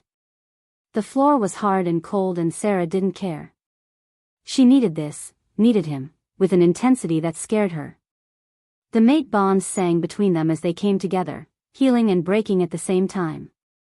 Afterward, tangled together in the dark, both of them breathing hard, Kale pressed his forehead to hers. I love you, he whispered. I've loved you since the moment I walked into that bar. Since I saw you standing there, so brave and stubborn and completely unafraid. I will love you until the day I die, Sera. Whether you can love me back or not. She didn't say it back. Couldn't. Not yet. But she held him tighter. And for the first time in her life, her whole lonely, isolated, wolfless life, she felt like she might actually be home. They lay there for what felt like hours. Kale's hand traced lazy patterns on her hip. Her head rested on his chest, listening to his heartbeat. The mate bond hummed contentedly between them. What happens now? He asked eventually. We rebuild. We free the captives in Marcus's compound. We figure out how to make this work, the Silverbloods and the kingdom. You and me. She sighed. It's going to be hard. I know. People are going to fight it. Wolves who hate you, wolves who hate me, wolves who just hate change. I know that too. But I think, she lifted her head, looked at him in the darkness. I think we can do it. If we... A horn shattered the silence. Sera was on her feet before the sound faded, her wolf surging forward, every sense screaming alarm. Another horn. And another. The sanctuary's warning system. 3 blasts meant an attack. No. She grabbed her clothes, pulled them on with shaking hands. No, no, no, how did they find us? Kale was already moving, already dressed. Marcus's army. The one he built in secret. They must have had orders, if he didn't return, if something went wrong. Another horn. Shouting outside. The clash of metal on metal. Sera ran. The sanctuary was chaos. Wolves everywhere, shifting, fighting, screaming. Fire had broken out in the eastern quarter. Through the trees, she could see them coming. Hundreds of wolves, pouring through the forest's protective magic like it wasn't even there. Lyanna appeared at her side, already in battle stance. Marcus's failsafe, she spat. Destroy the Silverbloods if he fell. Finish what the massacre started. Sera looked at the oncoming army. At her people, scrambling to defend a home they'd built over 18 years of hiding. At the children being rushed to safety, the elders arming themselves with whatever they could find. How many? She asked. 300. Maybe more. 300. And the Silverbloods had maybe 100 fighters, most of them out of practice, most of them survivors of the original massacre who had spent nearly 2 decades avoiding conflict. They were going to be slaughtered. Kale appeared beside her, face grim. I can call for reinforcements. My wolves, the loyal ones, they can be here in hours. We don't have hours. The first wave of attackers hit the sanctuary's perimeter. Sera watched her people fall, 1, 2, 3 Silverbloods overwhelmed by superior numbers. The screaming started. 18 years of survival. Of hiding and hoping and waiting for a better day. And now it was ending. Unless... Sera closed her eyes. Reached deep inside herself, past her wolf, past her own power, to the place where the moon goddess waited. Help me, she prayed. Please. I can't let them die. I can't let it end like this. The goddess answered. And Sera began to glow. If you are enjoying this video, do well to hit the like button and subscribe to this channel. Chapter 8. The army came from everywhere at once. Sera watched them pour through the trees, hundreds of wolves, more than she'd thought Marcus could possibly have gathered. They moved like a dark tide, surrounding the sanctuary, cutting off every escape route. And among them, she recognized the uniforms of Kale's royal guard. His own soldiers. Turned against him. How is this possible? She demanded. Marcus is dead. I destroyed him myself. A scuffle at the edge of the clearing. 2 Silverblood warriors dragged a wolf forward, one of Marcus's lieutenants, caught trying to infiltrate the eastern perimeter. They threw him at Sera's feet, and he looked up at her with a smile that made her blood run cold. You think killing Marcus ended anything? He laughed, blood dripping from a cut on his forehead. He planned for this. Had everything arranged. If he died, if he disappeared, if anything went wrong, the army had standing orders. What orders? Wipe out the Silverbloods. Every last one. And claim the sacred bloodline for breeding. His smile widened. Marcus might be dead, but his vision lives on. You can't kill an idea, little goddess. You can only watch it burn everything you love. Lioness stepped forward and snapped his neck with one efficient motion. The body crumpled. We need to move, Lioness said. Get the children to the deep tunnels, the elders. There's nowhere to go. Sera stared at the approaching army. So many wolves. So much hatred. They've surrounded us completely. The first wave hit the outer defenses. Screaming. The clash of bodies, the spray of blood. Silverbloods fell, outnumbered and overwhelmed. For every enemy wolf they took down, 3 more appeared. Elena appeared at Sera's side, limping but armed. She'd recovered enough to fight, barely. Behind her, a handful of resistance wolves who'd joined the cause after Marcus's death. It wasn't enough. They all knew it wasn't enough. We need reinforcements, Lioness said. Kale, can you call your loyal wolves? Already done. Kale's face was grim. But they're hours away. We don't have hours. A child screamed somewhere in the sanctuary. A mother's howl of grief cut through the chaos. The Silverbloods were dying. After 18 years of hiding, of surviving, of building something from the ashes, they were dying. I have to use the power, Sera said. Kale grabbed her arm. It almost killed you last time. The goddess's gift, it's too much. Your body can't. If I don't, we all die anyway. There has to be another way. There isn't. She turned to face him. This complicated, broken, beautiful man. The one who had destroyed her family and become her destiny. The one she'd hated and needed and maybe, was learning to love. If I don't survive this, she said softly, know that I was getting there. To forgiveness. To love. I was almost there, Kale. Something shattered in his expression.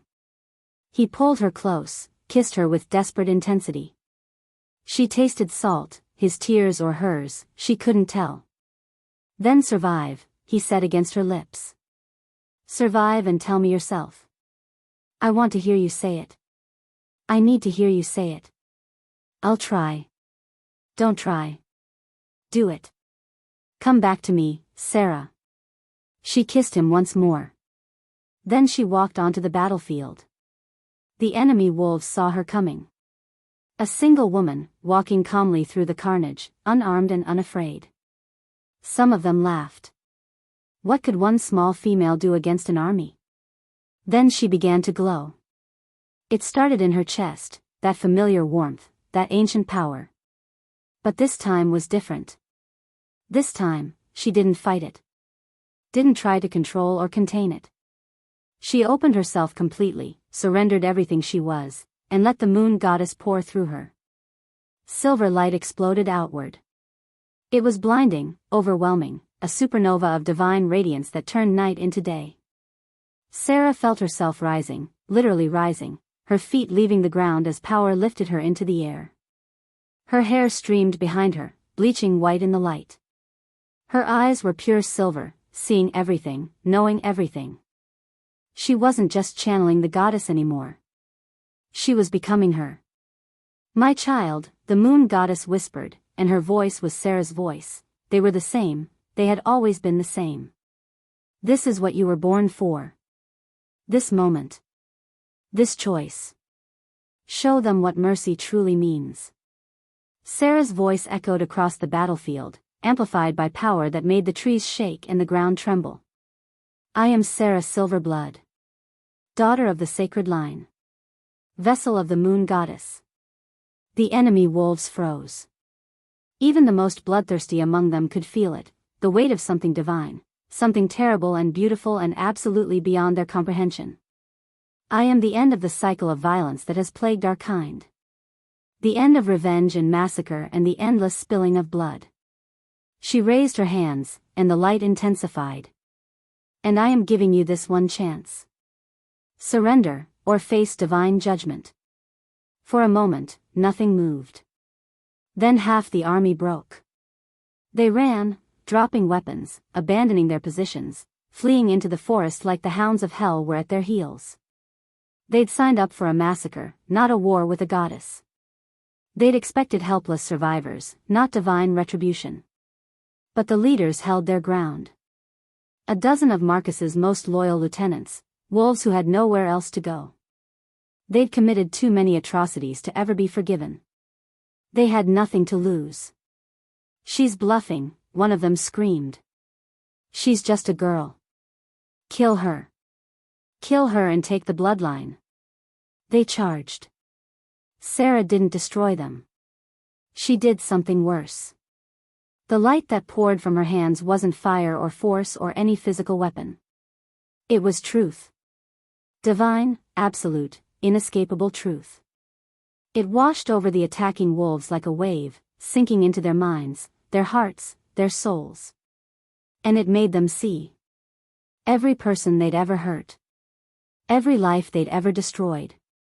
Every act of cruelty, great and small, that they'd committed in their miserable lives. The light forced them to feel it, not as the perpetrator, but as the victim. Every moment of pain they'd caused, reflected back at them 1,000-fold. Some of them screamed.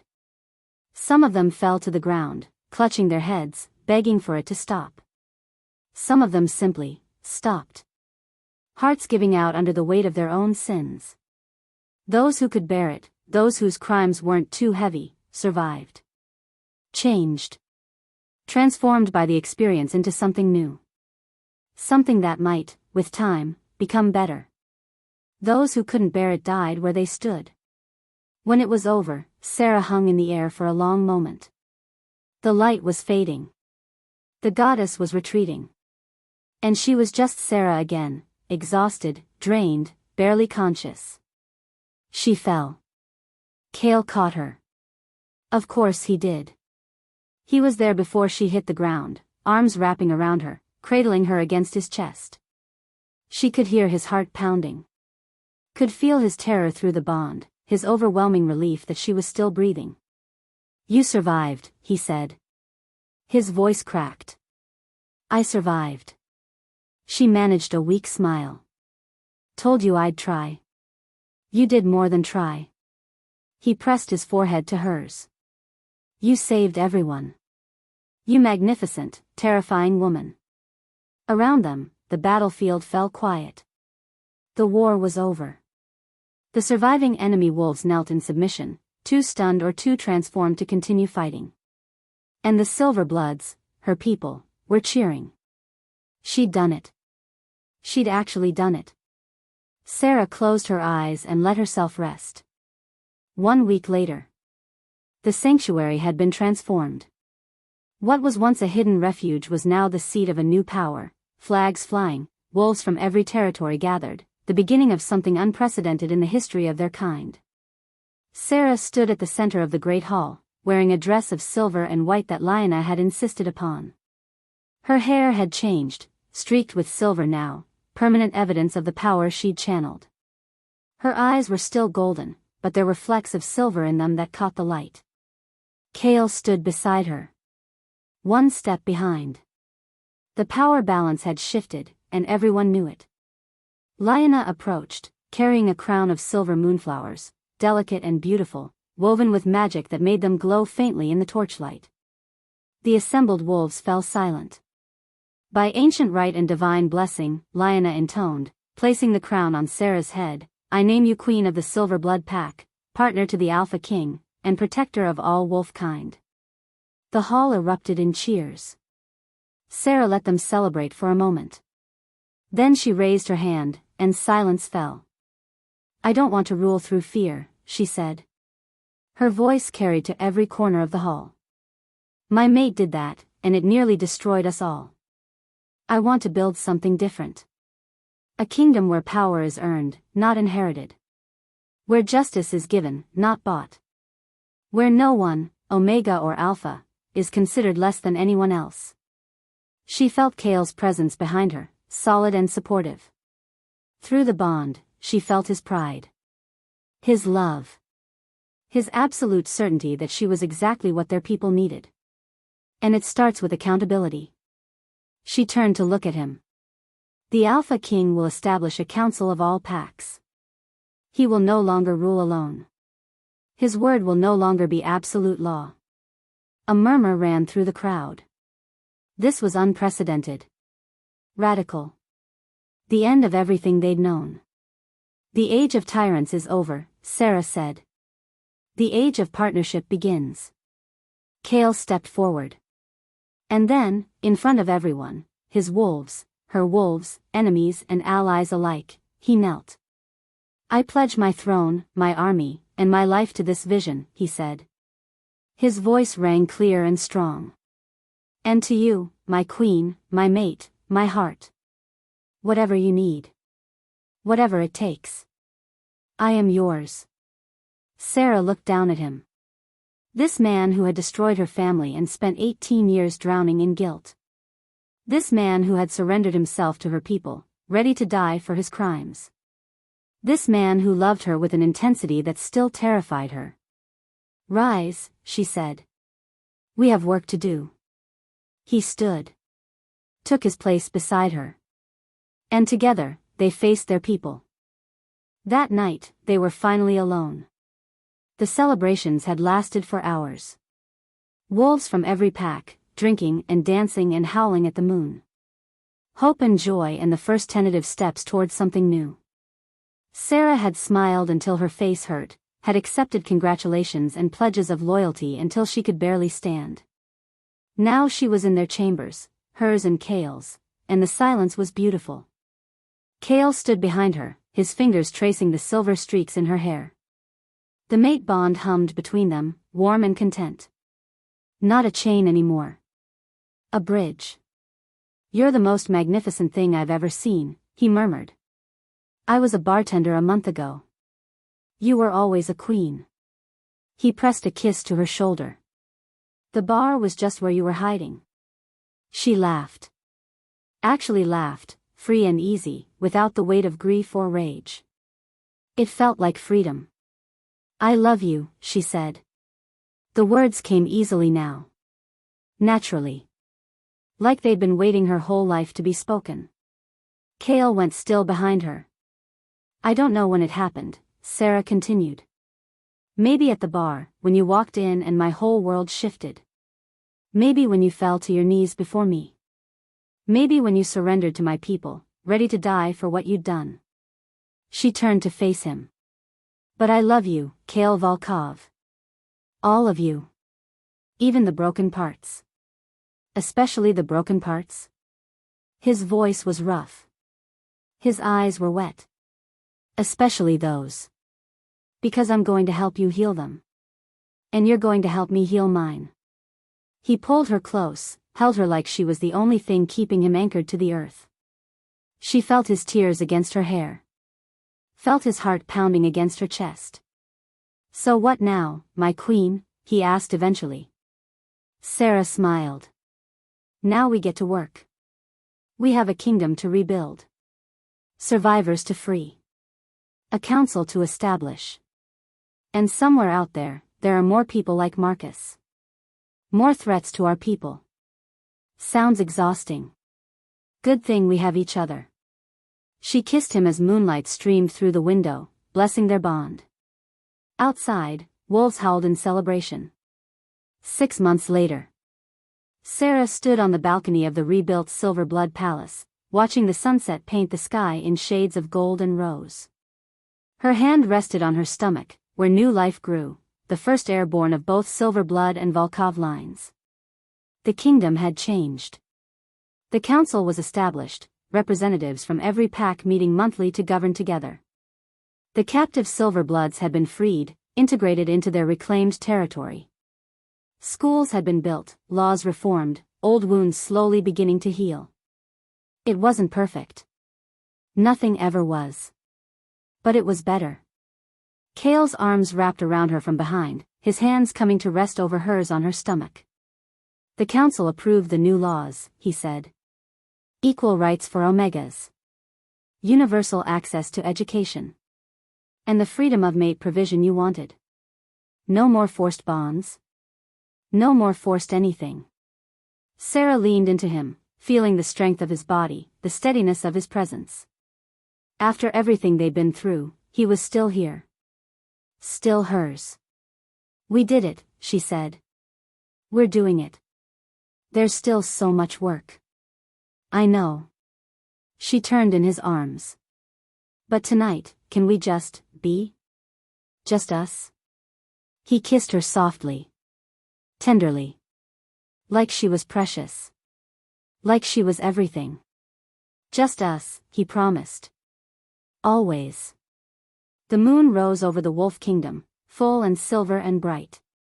Sera tilted her head back, feeling the goddess's blessing like a warm hand on her cheek.